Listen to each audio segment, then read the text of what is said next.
Les joueurs pros vivent ça comment, Aurélie? Est-ce qu'ils se disent c'est mieux que ce soit comme ça ou si on en paye moins, le gâteau est plus gros si on avance? C'est quoi la réaction par rapport à ça globalement?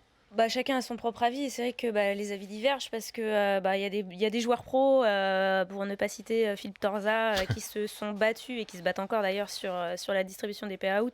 Et qui Lui, il se bat dans quel sens, Philippe? Lui, il se bat dans le sens où il Le plus de monde possible, je pense. Voilà, le plus de monde possible dans le sens où il reste sur l'avis qu'on met beaucoup aux vainqueurs pour, entre guillemets, faire rêver le joueur lambda, mais qu'au final, si on veut, pour un joueur pro pouvoir en vivre, etc., il faudrait que le payout soit beaucoup plus lissé. D'accord. Ce qui n'est pas faux en soi. Donc voilà, après, non, mais les avis divergent selon toutes les personnes. Moi, c'est vrai que je préfère être sur les 13,5 que sur 15%.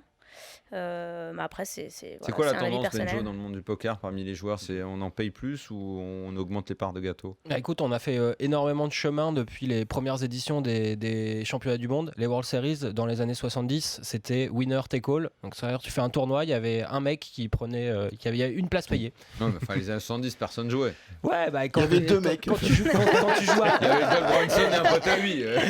Mais même pendant très longtemps, la tendance, c'était quoi? 7-8% de places payées. Ah oui. Et tu pouvais faire la table finale des championnats du monde. Et là, je te parle même quand il y a 300-400 joueurs, ce qui est beaucoup. Tu pouvais faire la table finale des championnats du monde et gagner peut-être 3-4 fois ton buy-in. C'est ça aussi qui a fait peut-être que les plus de chance sont mis au poker, Mathieu. Bien sûr. En augmentant le nombre de places payées. Et alors, d'une part, tu peux augmenter le nombre de places payées, ou tu prends l'optique inverse, qui est de dire plus tu donnes une grosse somme au vainqueur, plus tu vas faire rêver pour ta prochaine édition. Donc c'est toujours une juste mesure qu'il faut arriver à trouver. Nous, on est en dessous, on se limite à 15% pour le premier.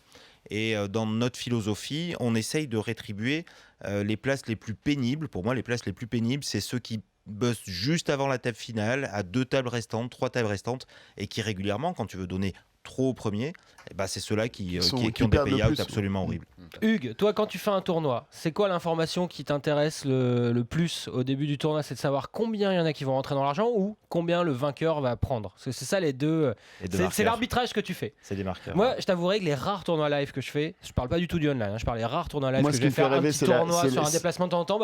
Je t'avouerai qu'en tant que fiche et amateur, j'ai envie d'abord de savoir quand est-ce qu'on va être payé, s'il y en a beaucoup. Si on n'est pas loin, c'est la première place. Mais après, je regarde là, c'est vrai, quand on nous annonce 500 000 euros garantis et qu'on voit 110 000 euros au vainqueur après 5 jours de tournoi. T'as l'impression que ça fait pas beaucoup.